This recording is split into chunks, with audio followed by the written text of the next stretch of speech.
Hello to all. My paper is entitled Dynamics of Metro Automation in a Media Environment.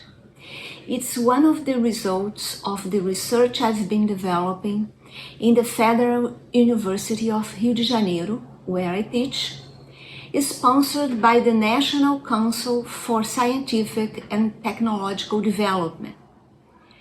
I would like to stress my gratitude to both institutions. I would also like to thank the Media Ecology Association for their hospitality and for finding ways to make the Media Ecology Convention possible. My special thanks go to Peggy Cassidy and Paul Soka for their work, attention, and kindness in our conversations. I would also like to thank my colleagues and all the participants in the Media Ecology Convention. In my research, I explored the dynamics of innovation in the subway system of the city of São Paulo, Brazil, focusing on the experience of Line 4, also called Linha Amarela, the yellow line, where fully automated driverless trains have been introduced. Inaugurated in 2010, this is also the first privately operated line in the São Paulo subway system. It's an ethnographical research involving participant observation and interviews with subway professionals and with riders. First, I'd like to make a few quick remarks about subway automation. Most trains in the world's subways are partially automatic, but full automation means that they are driverless. There is no human operator on the trains. The onboard equipment drives the train under the supervision of a control room. The first degree of full automation is called driverless train operation, DTO.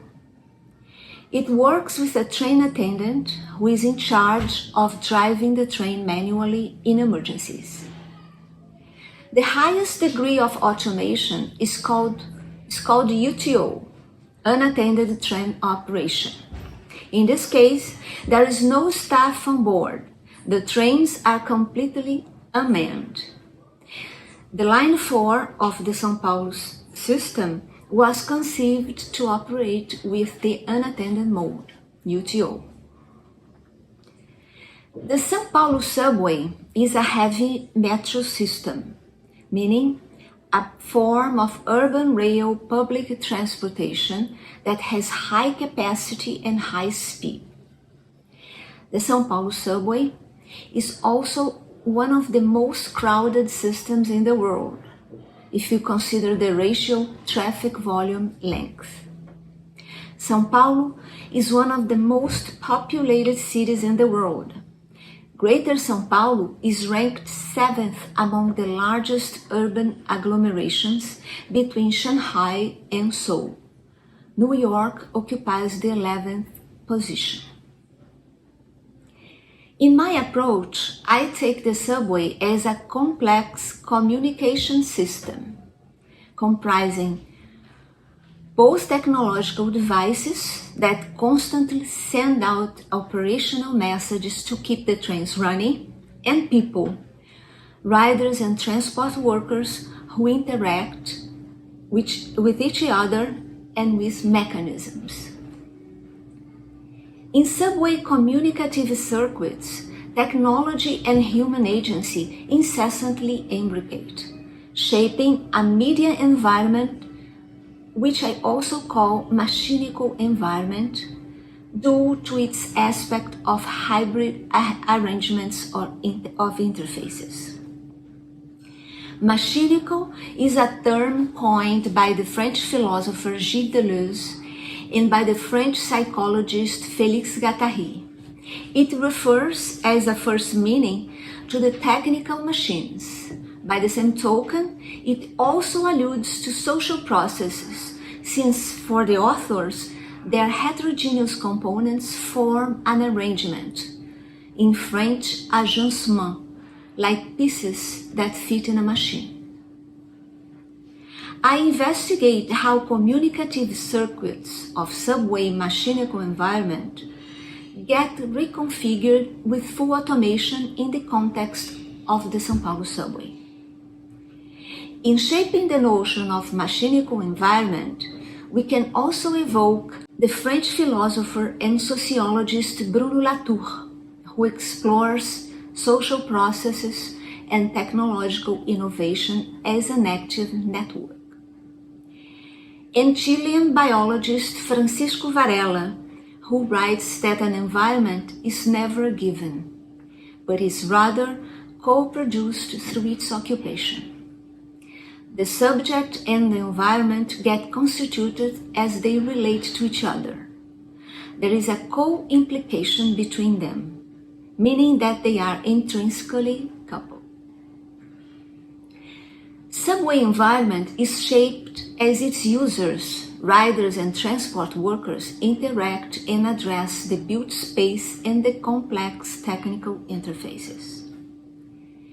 In the situation of full automation, the technological component of subway environment is emphasized. Human train operators are replaced by onboard computers under the supervision of a control room. Mechanisms tend to be introduced all over the building, and station personnel tends to be reduced. As it often happens in processes of automation in industries, the technological innovation carries new modes of human management aiming at an increase in productivity.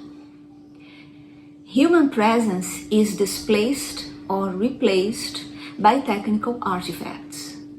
The disappearance of the train operator is emblematic. A reconfiguration of the communicative circuits occurs in the subway environment. Work tends to concentrate in technical rooms. Vertical relations are emphasized over the horizontality generally allowed by the work in the field. A sort of dematerialization occurs in the subway environment with the prevalence of the remote operation that digital technologies allow and impose. It is a new media ecology in the subway environment. In the case of Line 4, however, this dematerialization was not completely fulfilled. There are more station agents than the project initially established.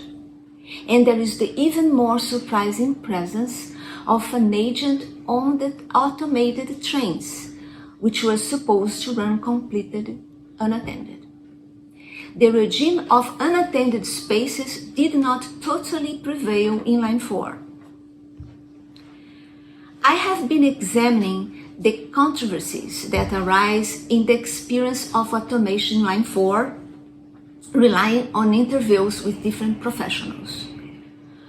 One of the issues that came up was the question of the onboard agent. There are significant controversies as for the reason why human presence was introduced in trains supposed to run unattended. The ones who work for the private company that operates the line avoid mentioning this issue or are especially reluctant to talk about it. Most attribute the presence of these secret agents, as I have been calling them, to the fact that the system is still unfinished, is still lacking a few features. Or they talk about a plus, a courtesy to the client.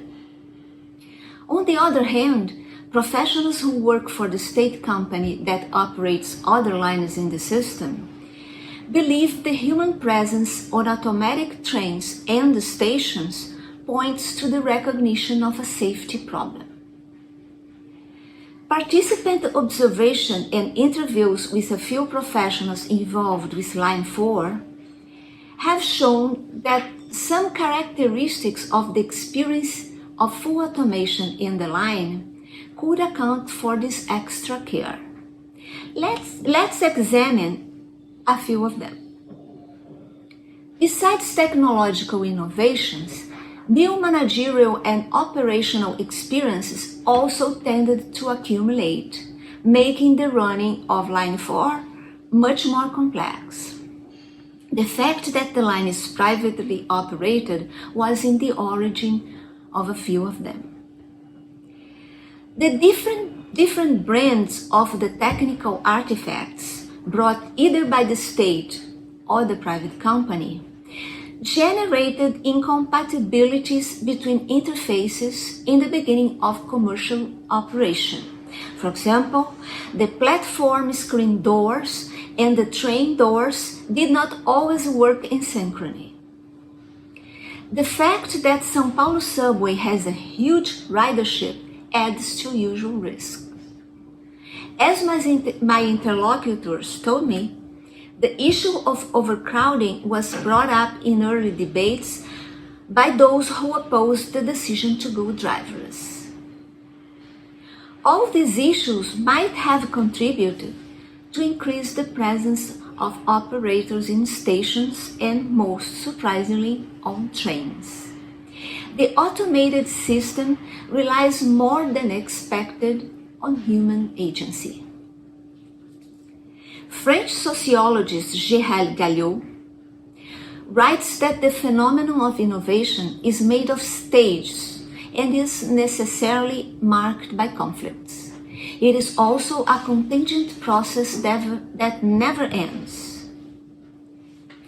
The social reception of a given technology is a multifaceted, complex process in which the unpredictability of human behavior and the characteristics of each context play a major part. In my research, even as I observe a well-established, stable situation where full automation was implemented with a certain degree of success, I also find tensions, either real or potential.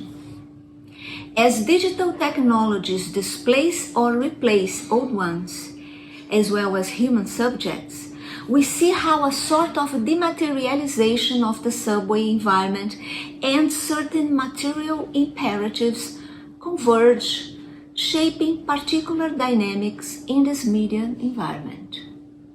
Thank you.